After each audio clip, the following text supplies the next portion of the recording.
수원지방법원의 한 판결문을 통해서 정말 하룻밤 사이에 벌어진 끔찍한 범죄의 전모를 한번 들여다보려고 합니다. 한 유흥주점 3번 방에서 시작된 공포의 24시간이었는데요. 그 기록을 지금부터 따라가 보겠습니다. 나는 뒤가 없는 사람이다. 이 말 주범 A가 피해자에게 던진 한마디였습니다. 이게 무슨 뜻이겠어요? 잃을 게 없으니까 무슨 짓이든 할 수 있다는 거잖아요. 이 한 문장이 바로 앞으로 벌어질 무자비한 범행의 시작을 알리는 뭐랄까 신호탄 같았습니다. 과연 잃을 게 없는 사람의 위협은 어디까지 이어졌을까요? 자, 그럼 이 모든 일이 도대체 어떻게 시작됐는지 한번 자세히 살펴보겠습니다. 이 사건에 얽힌 사람들은 누구고 또 어떻게 한 젊은 남성을 덫으로 유인했는지 그 계획부터 한번 따라가 보죠. 이 사건의 주요 인물들입니다. 먼저 A는 유흥주점 두 곳을 운영하는 대표고요. B는 그 밑에서 일하는 종업원입니다. 그리고 A의 동료인 E와 그의 여자친구 F가 범행에 가담했고 피해자는 이 주점의 단골 손님이었던 32살 H씨였습니다. 범행 동기는 아주 단순한 탐욕이었습니다. 피해자 H씨가 평소에 주식 투자로 돈을 좀 벌었다고 주변에 얘기를 하고 다녔던 거예요.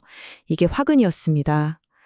피고인 A와 공범들은 이 말을 듣고 H씨를 표적으로 삼아서 돈을 뜯어낼 계획을 세운 거죠. 범행은 이렇게 시작됩니다. 새벽 2시가 넘은 시간에 공범 F가 피해자의 집까지 찾아가요. 평소에 좀 알고 지내던 사이였는데 F가 대표님이 술솥인데 이러니까 피해자는 별 의심 없이 따라 나선 겁니다. 그리고 결국 새벽 3시쯤 운명의 장소인 바로 그 3번 방에 도착하게 되죠. 자, 이제부터 분위기가 순식간에 바뀝니다. 3번 방에서 화기애애했던 분위기는 온데간데 없이 사라지고 끔찍한 현실이 그 모습을 드러내기 시작하거든요. A가 방에 들어오자마자 갑자기 도망간 종업원 얘기를 꺼내요. 그 종업원이 피해자랑 주식하다가 자기한테 손해를 끼쳤다는 그런 말도 안 되는 거짓말을 하면서 2억 5천만 원을 대신 갚으라고 요구한 겁니다. 이때부터 상황이 급변하기 시작한 거죠.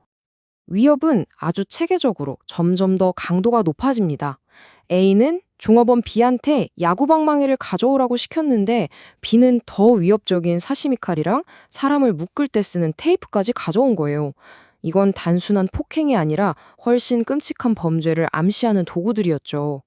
A는 이 칼을 피해자 얼굴 바로 앞에서 흔들면서 공포심을 극대화시켰습니다. 그런데 바로 이 지점에서 사건의 흐름이 완전히 바뀝니다. 피해자의 은행 앱이랑 주식 계좌를 샅샅이 뒤져봤는데 웬걸요.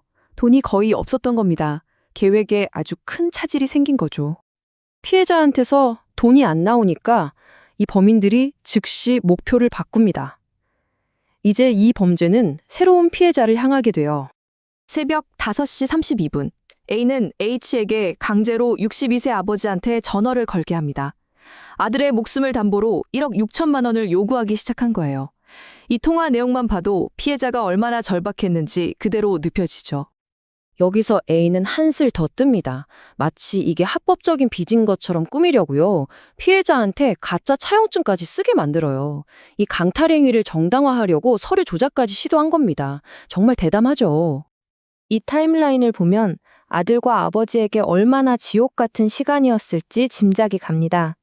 아들은 호텔에 감금돼서 감시당하고 있는 동안 아버지는 아들을 구해야 한다는 그 절박함 속에서 필사적으로 돈을 구하러 다녔던 거죠. 시간은 계속 범인들 편에서 흐르고 있었습니다.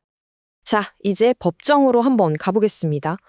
피고인들이 뭐라고 주장했는지 살펴보기 전에요. 이 사건의 핵심 쟁점인 공갈과 강도의 차이를 잠깐 짚고 넘어가야 돼요. 둘 다 협박으로 돈을 뺏는 건 똑같은데 강도는 상대방이 저항하는 걸 아예 불가능하게 만들 정도의 폭행이나 협박을 쓴다는 점에서 훨씬 무거운 범죄로 다뤄지거든요. 이 관점에서 피고인들의 주장을 한번 들어보시죠. A는 차용증을 쓰게 한 게 강도 가정의 일부였다 이렇게 주장을 했어요. 하지만 법원은 이걸 받아들이지 않았습니다. 왜냐? 피해자 H한테서 돈을 뺏는데 실패하자 목표를 아버지로 바꿨잖아요. 그때 완전히 새로운 범죄 의도가 생겨났다고 본 겁니다. 그래서 차용증 작성은 그 새로운 범죄를 위한 별개의 강요행위라고 딱 잘라 판단했죠. 이 부분이 정말 흥미로운데요. 법원은 바로 여기서 공갈이 아닌 강도의 잣대를 들이댑니다. A가 아버지를 직접 칼로 위협하진 않았죠. 하지만 아들을 인질로 잡고 있는 그 상황 자체가 아버지의 저항 의지를 완전히 꺾어버리는 강도에 해당하는 강력한 협박이라고 본 겁니다. 공범 B는 어땠을까요? 저는 강도인 줄 몰랐어요. 그냥 시키는 대로 했을 뿐이에요. 라고 주장했습니다. 하지만 법원은 그의 선택에 주목했어요. A는 야구방망이를 지시했는데 B는 사시미 칼과 테이프를 가져왔잖아요. 이 행동 자체가 앞으로 벌어질 폭력적인 범죄를 최소한 묵인하고 적극적으로 도왔다는 명백한 증거라고 판단한 겁니다. 그럼 이제 이 모든 일의 결론으로 가보겠습니다. 피고인들의 주장을 전부 기각한 법원은 최종적으로 어떤 판결을 내렸을까요? 최종 선고 결과입니다. 주범인 대표 A에게는 징역 5년, 그리고 범행을 도운 종업원 B에게는 징역 2년 6개월이 선고됐습니다. 법원이 A에게 징역 5년을 선고한 배경을 좀 볼게요. 수많은 폭력 전과가 있고 심지어 누범 기간에 또 범죄를 저지른 점은 굉장히 불리하게 작용했습니다. 하지만 피해자들과 금전적으로 합의를 하고 피해자들이 처벌을 원치 않는다는 의사를 밝힌 점이 형량을 정하는 데 고려됐습니다. B의 경우는요, 초범이라는 점, 그리고 범행으로 직접 돈을 챙기지 않았다는 점이 유리하게 작용했습니다. 하지만 범행에 결정적인 역할을 했고 피해자로부터 용서도 받지 못했기 때문에 결국 실형을 피할 수는 없었죠. 이 사건은 우리에게 아주 중요한 질문 하나를 던집니다. 위협은 대체 언제 강도가 되는 걸까요? 법원은 아버지를 직접 칼로 위협하진 않았지만 아들을 인질로 잡고 있는 그 상황 자체가 아버지의 저항 의지를 완전히 꺾어버리는 강도에 해당하는 강력한 협박이라고 판단했습니다. 이 판결은요, 우리 눈에 보이는 무기보다 사랑하는 사람을 잃을 수 있다는 그 두려움이 얼마나 강력한 무기가 될 수 있는지를 아주 명확하게 보여줍니다.